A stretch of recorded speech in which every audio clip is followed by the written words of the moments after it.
ایک شخص حضرت امام جعفر صادق رحم اللہ سلام اللہ کی خدمت میں حاضر ہوا، دور سے دیکھا اور دور سے دیکھ کے اس کے بارے میں فرمایا، اے شخص اگر میرے پاس نہ آ تو اچھا ہے، آیا ہے تو آ جا۔ خدام اٹھے اس کو روکنے کے لیے، خدام اسے روکنے کے لیے خدام اٹھے، فرمایا اسے آنے دو۔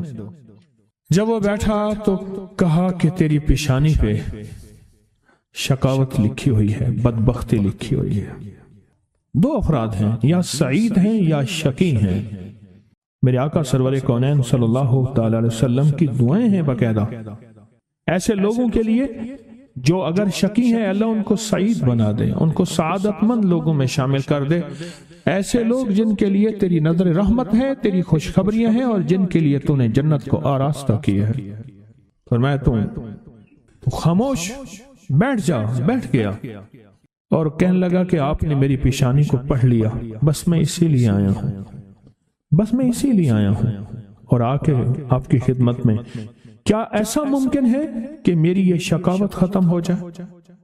درک الشقاء قرآن میں ہے، حدیث میں ہے، وسوء القضاء وشماتۃ الاعداء جہد البلاء، اللہم انی اعوذ بک من جہد البلاء ودرک الشقاء وسوء القضاء وشماتۃ الاعداء۔ ممکن ہے؟ ہاں ممکن ہے۔ تو پوچھا کیسے؟ کہا اپنی دعا کے وقت کو بڑھا اور دعا کی زاری کو بڑھا اور دعا کی توجہ کو بڑھا اور دعا کا غم اپنے اوپر طاری کر، مسلط کر۔ دعا کا غم، مسائل، قرضوں، بیماریوں اور تکلیفوں کا غم تو سنا، دعا کا غم کیا ہوتا ہے؟ دعا کا غم یہ ہے کہ آج کے دن میں میں نے اللہ جل شانہ سے کتنی دیر باتیں کی اور اللہ سے کتنی دیر میں اللہ کو منانے میں لگے اور کتنی دیر اللہ کے خزانوں سے لینے میں لگے۔ دعا کا غم اپنے اوپر مسلط کر، تیری شقاوت ختم ہو جائے گی۔ شہنشاہ آل بیت ان کا فرمان میں بتا رہا ہوں کہ دعا کا غم اپنے اوپر مسلط کر۔ یقین جانیے کوئی خبر نہیں، کل کی بات ہے، ملاقاتیں روز ہوتی ہیں ملاقاتیوں سے۔ ایک صاحب آئے نا، ایسے بیٹھتے ہوئے بیٹھے نہیں، یہ گر پڑے۔ ایسے نا بندہ بیٹھتا ہے، ایک ایسے گر پڑا اور گرتے ہی کہا کوئی ایسا آپ کے پاس دعا ہے، نسخہ ہے جس سے میرا بخت جاگ اٹھے؟ الفاظ ہیں، یقین جانیے میں چپ کر کے بیٹھ گیا۔ کہنے لگا میرے پاس، پھر اس کے آپ دیدہ ہو گیا، کہا مجھ سے بالکل ناقص، نہ بولنے کا فن، نہ جاننے کا فن، نہ کھانے کا نہ پینے کا کوئی سلیقہ نہیں، بے سلیقہ ہیں، ایسے ہاتھ ڈالتے ہیں سونا ہو جاتا ہے۔ اور میرے ساتھ وہ لوگ ہیں کہ مجھے جو آپ سوچ نہیں سکتے کہ میری پہنچ کن لوگوں کے ساتھ ہے، پر آج تک بھی جہاں میں نے ہاتھ ڈالا ہے مٹی ہو گیا۔ چاہتے ہیں آج جادو، بندشیں، حالات، مشکلیں، پریشانیاں، ناکامیاں سورج ڈوبنے سے پہلے حل ہو جائیں۔ تو دنیا میں جس کونے میں بیٹھے ہیں، یا آپ تسبیح خانے میں، مستورات بھی ہیں، مرد بھی ہیں، اگر آپ چاہتے ہیں ماشاءاللہ، ہوائیں ہیں، پنکھے ہیں، ایگزاسٹ ہیں، موسم اپنی سختیاں اور تلخیاں دکھا رہا ہے، یہ قدرت کا نظام چلتا رہے گا، لیکن تسبیح خانے نے آپ کی راحت اور سکون دینے کی کوشش کی ہے، پر کوشش پوری کر نہیں سکے۔ دعویٰ نہیں کہ آپ کو راحت دیں، آپ کا احترام ہو۔ میں خود سارا دن پھرتا رہتا ہوں، مجھے اس بات کا احساس ہے کہ راستے میں چلتے لوگ کہتے ہیں مجھ سے ہمیں ہاتھ ملا، ہم سے گلے مل، ہماری بات سن لے۔ میں ان سے معذوری اور مجبوری کا درخواست کرتا ہوں، یہ ساری آپ کی خدمتوں کے لیے تو بھاگ دوڑ کر رہا ہوں، ورنہ پیر تو بیٹھے ہوتے ہیں، لوگ ان کے پاؤں دبا رہے ہوتے ہیں، ایئر کنڈیشن لگے ہوئے ہوتے ہیں، اور یہ تمہارا پیر نہیں فقیر ہے، یہ فقیر سارا دن فقیر بن کے متکونج مانگو کرلاواں، ہر جگہ آپ کی راحت کا انتظام، کہیں آرام میں، کہیں کھانے میں، کہیں پینے میں، کہیں بیت الخلاء کی صفائی میں، کہیں لنگر میں۔ آپ شاہی مہمان ہیں، تو آپ کا غلام ہوں، میں تو آپ کا خادم۔ امام زین العابدین کو ایک شخص نے دیکھا، دعا فرما رہے ہیں۔ اور دعا میں یہ کلمات بار بار پڑھ رہے ہیں، بار بار دہراتے ہیں، پلٹ پلٹ کے پڑھتے ہیں، لپک لپک کے پڑھتے ہیں، جھک جھک کے پڑھتے ہیں، ڈوب ڈوب کے پڑھتے ہیں، ٹوٹ ٹوٹ کے پڑھتے ہیں، اور غم کی کیفیتوں سے پڑھتے ہیں، دل کی گہرائیوں سے پڑھتے ہیں، ہاتھ اٹھا کے پڑھتے ہیں، پھر ہاتھ اوپر اٹھا کے پڑھتے ہیں، پھر دعاؤں میں جھک کے پڑھتے ہیں، پھر اٹھ کے پڑھتے ہیں، کیفیتوں کے ساتھ یہ الفاظ بار بار پڑھ رہے ہیں۔ وہ پیچھے بیٹھا رہا بیٹھا رہا بیٹھا رہا، بڑی دیر کے بعد وہ شخص اٹھا اور شہنشاہوں سے عرض کیا۔ جب دعا ختم ہوئی تو امام زین العابدین کی بارگاہ میں عرض کیا کہ آقا یہ فرمائیں، دعا تو ساری تھی، ان دعا کے ان بولوں کو اب بار بار کیوں فرما رہے تھے؟ تو عجیب بات فرمائی، فرمایا حدیث میں میں نے پڑھا ہے، میرے نانا حضرت محمد صلی اللہ تعالی وسلم کا فرمان ہے، جو شخص یہ کلمات پڑھتا ہے اس کا ثواب اللہ کے ہاں اور کوئی نہیں جانتا۔ اور ایک روایت میں ہے کہ اس کا ثواب اتنا ہے کہ فرشتے اس کے لکھنے پہ ٹوٹ پڑ، انسانوں اور جنات کی نسلیں ختم ہو جاتی ہیں پر اس کا ثواب ختم نہیں ہوتا۔ فرمایا غور سے سنیے گا، یہ سارا ثواب میں سارا کا سارا اپنے نانا کی بارگاہ میں بھیج رہا ہوں، اپنے ابا کی بارگاہ میں بھیج رہا ہوں، حضرت علی ان کے ابا تھے، ابا کی بارگاہ میں بھیج رہا ہوں، یہ سارا کا سارا فرشتوں کی بارگاہ میں بھیج رہا ہوں، اور ان کی خدمت میں بھیج کے کہتا ہوں کہ میرے لیے دعا فرمائیں۔ اور فرمایا جب بھی مجھے کوئی مشکل ہوتی ہے، کسی کی کوئی مشکل ہوتی ہے، میں یہ پڑھتا ہوں اور پڑھتا ہوں اور پڑھتا ہوں اور پڑھتا ہوں اور پڑھتا ہوں، میری مشکل ٹل جاتی ہے۔ اور میں آج صبح ایک سائل آیا تھا، مجبور بے قرار تھا، پریشان تھا، آج میں اس کے لیے پڑھ رہا ہوں اور انشاءاللہ شام سے پہلے اس کی مشکل ٹل جائے گی۔ اور راوی لکھتا ہے میں نے پھر سائلوں سے پوچھا، لوگوں سے پوچھا، تحقیق کی، فرمایا امام زین العابدین جس کے لیے بھی یہ دعا کرتے ہیں، پر کرتے کیسے ہیں؟ جو میں نے نقشہ کھینچا ہے ذرا اس نقشے کو غور سے سننا۔ کرتے کیسے ہیں؟ ڈوٹ کے، ٹوپ کے، وجدان سے، درد سے، کیفیتوں سے، غم سے، اللہ کے تعلق سے، اللہ کی محبت سے، اللہ کے دھیان سے، پوری توجہ سے بار بار یہی پڑھتے ہیں، پھر یہی پڑھتے ہیں، اور پھر ہدیہ کس کو پہنچاتے ہیں؟ یہ دعا، اس دعا کے رازوں کو ذرا سمجھ لیں۔ پھر میں دعا پڑھتا ہوں۔ پہلا راز جذبہ، وجدان، یقین، درد، سوز، ساز، کیفیات، پہلا راز یہی ہے، یہ سمجھ آ گیا؟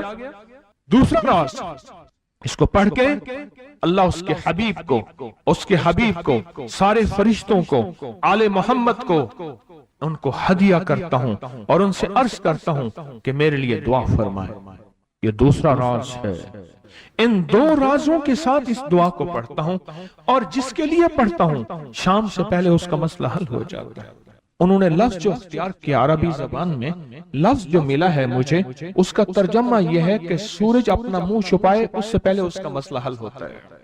سورج اپنا منہ چھپائے یعنی شام سے پہلے اس کا مسئلہ حل ہو جاتا ہے، اس کی مشکل دور ہو جاتی ہے اور اس کی ناکامیاں ختم ہو جاتی ہیں۔ آج صبح ایک سائل آیا تھا، امام زین العابدین حضرت علی ان کا نام تھا، حسین کے بیٹے ہیں اور علی کے پوتے ہیں، فرمایا کہ علی فرماتے ہیں میرے پاس سائل آیا تھا، امام زین العابدین فرماتے ہیں دکھیارا تھا، غم کا مارا تھا، آج میں اس کے لیے دعا کر رہا تھا۔ اور پھر فرمایا میں جس کے لیے بھی یہ دعا کروں، سورج جس سے پہلے کہ اپنا منہ چھپائے اس کا مسئلہ حل ہو جاتا ہے۔ آج کی اس اختتامی محفل میں میں اس دعا میں لگا کے مغرب تک اس دعا میں لگاؤں گا۔ چاہتے ہیں اس میں دعا میں لگ جائیں؟ چاہتے ہیں وجد سے، کیفیتوں سے، پورے درد سے؟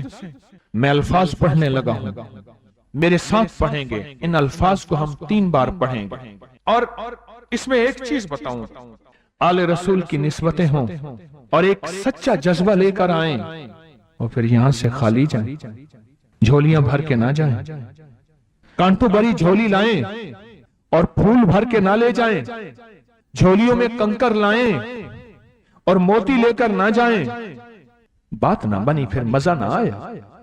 تو پہلے میرے ساتھ پڑھ لیں، میں پڑھاتا ہوں، اس سے پہلے محمد آل محمد پہ ہم درود بھیجیں گے اور پڑھیں، اور جن کو نہیں آتا وہ بھی سیکھ جائیں گے اگر توجہ سے میرے ساتھ پڑھیں گے تو۔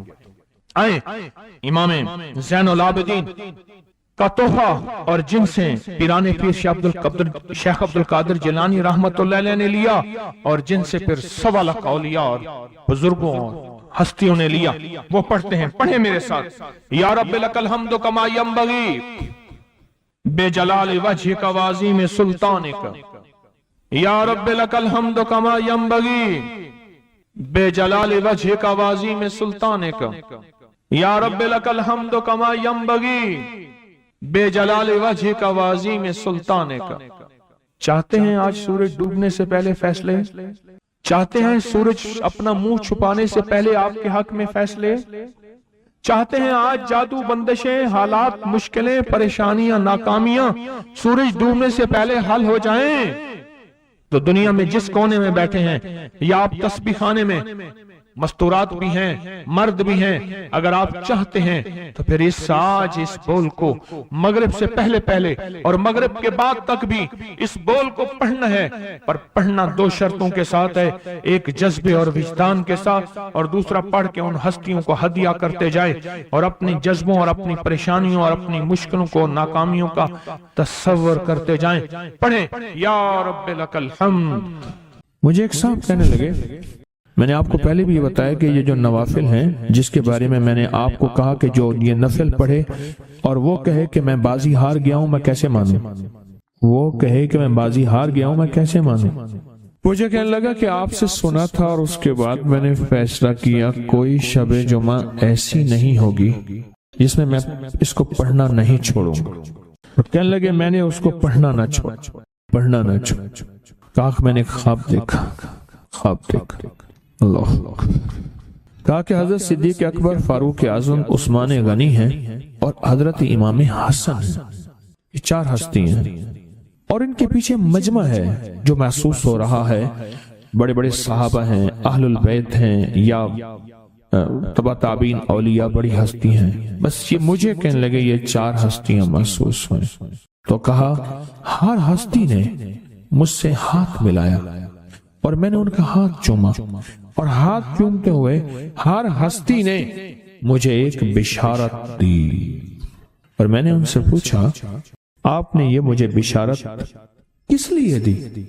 فرمایا تو شب جمعہ میں 2 نفل نہیں پڑھتا، وہ آیت الکرسی اور اخلاص والے، وہ سب تک پہنچتے ہیں، وہ ہمارے پاس بھی پہنچتے ہیں، اور ہمارے پاس جو پہنچتے ہیں وہ بہت ڈھیر پھولوں کا ہوتا ہے، خوشبوؤں کا ہوتا ہے۔ کہا کہ پھر انہوں نے ایسے اشارہ کیا، دیکھا تو پھولوں کا ایک پہاڑ تھا، پھولوں کا کیا تھا، اور اس پہاڑ کے ساتھ خوشبو، اور کہا یہ پہنچتے ہیں، یہ چیز پہنچتی ہے کہ جو شخص یہ چاہتا ہے اللہ میری نسلوں کے لیے رزق کے دروازے کھلے رکھ، رزق روحانی اور رزق جسمانی، اللہ میری نسلوں کے لیے دنیا کی مہنگائیاں، حالات، کرائسس، ناکامیاں، اور پتہ نہیں آگے مہنگائیوں کی صورتحال کیا ہوگی، لیکن اللہ مجھ سے اور میری نسلوں سے رزق نہ چھین، تو فرمایا اس شخص کو کہے کہ سورۃ فاتحہ پڑھ، اور سورۃ فاتحہ کو ایک بار پڑھ، اور جب پہنچ ایاک نعبد و ایاک نستعین، اس کو 40 منٹ ایسے وجدان، ایسے درد، ایسی کیفیت کہ کوئی دنیا کا کوئی فرد مجھے یاد نہ رہے سوائے اس کی ذات کریمی کے، اور اس کو دہرا دہرا دہرا دہرا، اس کو دہرا، اور کہا کہ میں نے وہ پڑھنا شروع کر دیا، شیخ حامد کوفی کہتے ہیں کہ کوفہ میں ہمارے ہاں ایک رئیس تھا، اور لوگ اس کے در سے کھاتے تھے، اور لوگ اس کے در سے بہت لیتے تھے، اور بہت سخاوت چلتی تھی، اور سنا تھا کہ اس کے والد بھی ایسے رئیس تھے، اور سنا تھا اس کے دادا بھی ایسے رئیس تھے، اور یہ بات سنی تھی کہ اس کے دادا نے کوئی عمل کیا تھا، اور ایسا نہیں، دادا کے بڑوں نے کوئی ایسا عمل کیا تھا جس میں اللہ سے نسلوں کے لیے رزق اور رزق کے خزانے منوائے تھے۔ کتنے لوگ ایسے ہیں، مال دولت چیزیں، ایسے حالات اور گردش میں آئے کہ ناموری سے گمنامی میں چلے گئے، مجھے یاد ہے کہ میں ٹاؤن شپ میں ایک بندے سے ملا، یہ بات ہے آج سے کوئی 27-28 سال پہلے کم و بیش۔ ایسے چھوٹا سا کمرہ تھا اور مختصر سی 2-3 کرسیاں، ایک ٹوٹی سی میز، اور کہا کہ میں لاہور میں میرا سکہ چلتا تھا، میرا نام یہ ہے، نام مناسب نہیں، رازداری زندگی کا پہلا حصہ ہے، اور میرا نام یہ ہے، اور میرا اپنا ذاتی جہاز تھا، اور یہ مال تھا، اور یہ چیز تھا، اور آج میرا حال یہ ہے کہ اگر میں دوائی لوں گا تو یہ بندہ پیسے دے گا جو ساتھ کھڑا تھا، میرے پاس دوا کے پیسے نہیں ہیں۔ مجھ سے ہمارے مخلص ہیں، وہ کہنے لگے کہ میرے والد جن کے پاس جاب کرتے تھے ان کا بہت بڑا کاروبار تھا، انہوں نے اس دور میں 14,000 کی گاڑی لی تھی نئی، اور پھر 16,000 کی گاڑی لی، نئی گاڑی، کتنے کی؟ 16,000 کی گاڑی لی، 100 کا نوٹ بانٹتے تھے، صبح سے شام تک، شام سے صبح تک لوگ لین لگا کے لیتے تھے، اور جس دور میں 250 روپے کے 5 مرلے جگہ ملتی تھی، 250 فٹ جگہ ملتی تھی، نہ 125 فٹ، 125 جگہ ملتی، 5 مرلے 250 روپے کی، اور وہ بیچتے تھے۔ اور پھر ایک وقت ایسا آیا ہر چیز ختم ہو گئی۔ میرے پاس ایک ڈرائیور تھا، وہ کہنے لگا کہ میرے مالک ہیں جن کے پاس پہلے میں کام کرتا تھا، ان کے حالات آ گئے تو میں نے آپ کے پاس آپ کے ڈرائیوری کی، اگر رمضان میں کوئی بچا ہوا لنگر ہو وہ انہیں بلا لوں، آپ دے دیں گے؟ تو ہم رمضان میں مجمع آتا تو کوشش کی جاتی ہے کہ ان کو کھانا تازہ کھلایا جائے۔ تو میں نے کہا ٹھیک ہے، کہا کہ کچھ پیسے بھی ہو جائیں۔ میں کون ہے؟ کہا کہ فلاں لاہور کا، نہیں جانتے آپ؟ ہاں جانتا ہوں، اتنی بڑی سوسائٹی ہے، بڑی مالداروں کی۔ کہا یہ 28 مربع جگہ انہی کی تھی، اور آج سے 40 سال پہلے انہوں نے یہ جگہ بیچی تھی، اور اتنے کروڑوں میں اتنے میں بیچی تھی۔ اب وہ ایک چھوٹے سے مکان میں رہتے ہیں، سب کچھ ختم ہو گیا ہے، سب کچھ ختم ہو گیا ہے، اور ان کے گھر کھانا نہیں ہوتا، اور آپ اگر کھانا دیں گے تو ان کے گھر میں 2-3 وقت اچھا گزر جائے گا۔ میں اپنی نسلوں کے لیے تمنگری منوا لے، اپنی نسلوں کے لیے رزق منوا لے، اپنی نسلوں کے لیے وسعت منوا لے۔ تو کہے کہ مال بہت ہے اور نسلوں کے کام آئے گا، مال رکھنا جائز ہے، حلال جائز ہے، لیکن یہ شرط نہیں ہے کہ وہ رہے گا یا نہیں رہے گا۔ یہ میری ساتھ چوک ہے، یہاں کرتبہ چوک، یہاں 2 پلازے مجھے بندے نے بتائے، اب اس کے نہیں ہیں، کہا یہ اور یہ اس بندے کا ہے، فلاں نام کے بندے کا، اور اس کا آج کچھ نہیں رہا۔ اب وہ جس کسائی سے گلبرگ میں ہے، یہاں لاہور میں، جس سے بہت منو گوشت آتا تھا اور بڑے بڑے رئیس دعوتیں پکتی تھی، چپ کر کے جاتا ہے اور وہ کچھ پیسے اس کی مٹھی میں ڈال دیتے ہیں، اور وہ اس سے زندگی کا گزر بسر ہوتا ہے۔ میں یہاں لاہور میں فیروز پور روڈ پہ ایک جگہ گیا تو انہوں نے وہ جگہ پہ کھڑے ہو کے دکھایا، وہ سامنے جو بنگلہ ہے، میں نے کہا وہ تو محل ہے، کہہ رہے یہ اس بندے کا ہے، اب ایک کمرہ اس کو ہم نے دیا ہوا ہے، اور وہ بنگلہ، وہ محل، وہاں وہ کھڑکی اس طرف کی بند رکھتا ہے کہ میری نظر اس پہ نہ پڑے، وہ سب کچھ اس سے چھن گیا ہے۔ سنیں، یاد رکھیں، جو اللہ کے خزانوں سے ملتا ہے وہ تیری جیب سے جا نہیں سکتا، وہ دنیا کی جیبوں اور مالوں سے جو ملتا ہے وہ تیری جیب میں رہ نہیں سکتا۔ یہ جو عمل ہے نا، نسلوں کے لیے رزق منوانا، برکت منوانا، نسلوں کے لیے، نسلوں کے لیے رزق منوانا، نسلوں کے لیے برکت منوانا، یہ جو عمل ہے، بس اب میں نے آپ کو عرض کیا نا کہ آپ پوچھیں کتنے دن کریں گے، میں نے کہا دل خود بولے گا، من خود بولے گا، اندر خود بولے گا۔ میں نے آپ کو کچھ واقعات سنائے ہیں، بڑی بڑی ہستیوں کے واقعات، بڑی بڑی ہستیوں کے واقعات۔ یہ اس میں سعودی عرب مکہ مکرمہ میں ایک جگہ ہے، اس کا نام خالدیہ ہے، سوسائٹی۔ میں وہاں ایک عرب سے ملا، شیخ ابو ترکی اسے کہتے تھے، تو اردو عربی تو مجھے آتی نہیں، بس تھوڑی بہت ایسے شدھ بدھ ہے، تو وہ تھوڑی ہی دیر میں کہتے تھے، ایسے اٹھتے تھے نا، کہتے تھے اللہم ایاک نعبد و ایاک نستعین۔ میری ان سے چند ملاقاتیں ہیں، بوڑھے تھے، بابے تھے، کہ ان کے بڑے آئے تھے، اصل میں خلافت عثمانیہ تھی تو ان کے بڑے ترکیہ سے آئے تھے، تو پھر مکے میں رہتے تو وہیں کے ہو گئے۔ ان کا جو خادم تھا وہ اردو بولنے والا تھا اور انڈیا کا تھا، اس سے میرا تعلق تھا۔ تو میں نے اس سے پوچھا، میں نے کہا تیرا جو ہے یہ بابا یہ کیوں پڑھتا ہے؟ یہ پتہ نہیں، میں پوچھ کیوں پڑھتا ہے؟ اس نے کہا جلالی بابا ہے تو کہے گا مجھ سے، میں نے کہا میرا کہے، اچھا وہ میرے اشارے دیکھ رہا تھا تو اس نے ابھی سے پوچھا کیا کہتا ہے؟ اس نے ڈرتے ڈرتے کہا کہ جی آپ یہ کیوں پڑھتے ہیں؟ تو بڑا خوش ہو گیا، کہنے لگا پہلا بندہ ہے جس نے مجھ سے پوچھا، آج تو کسی نے پوچھا نہیں، پہلا بندہ ہے جس نے مجھے یہ پوچھا ہے۔ کہا جب ہم چھوٹے تھے ہمارے پاس بہت غربت تھی اور تنگ دستی تھی، تو میرے والد ہمیں بٹھا لیتے تھے اور ہم سورۃ فاتحہ پڑھتے تھے، اور جب پہنچتے تھے نا ایاک نعبد و ایاک نستعین پر، تو پھر اس کو میرے والد کہتے تھے دہراؤ، بہت زیادہ پڑھو، بہت زیادہ پڑھو، بہت زیادہ پڑھو، بہت زیادہ پڑھو۔ کام پڑھتے تھے، بہت زیادہ پڑھتے تھے، بہت زیادہ پڑھتے تھے، اور کہا میرے والد پھر دعا کرتاتے تھے اور ہم آمین کہتے تھے، اور میرے والد کہتے تھے چلو مبارک ہو، ہمیں جو ہے اللہ پاک وہ فلاں چیزیں، وہ حلاوے، وہ چیزیں کھلائیں گے۔ کہہ رہے ابے کو دیکھتے تھے، ابا جی ہمارے پاس تو پیٹ بھر کے روٹی نہیں ہے، آپ کہتے ہیں اللہ وہ کھلائے گا، وہ کھلائے گا، اور ابا ایسے خوش ہو جاتا تھا۔ کیوں؟ ابے کو یقین تھا کہ سورۃ فاتحہ اس کریم نے قبول کر لی اور میرا کام ہو گیا۔ وَمَن يَتَوَکَّلْ عَلَى اللَّهِ، آ میرے بندے میری ذات پہ بھروسہ کر کے دیکھ، میرے قریب آ کے دیکھ، مجھ سے دوستی لگا کے دیکھ تو صحیح، میں کر کے دکھاؤں گا۔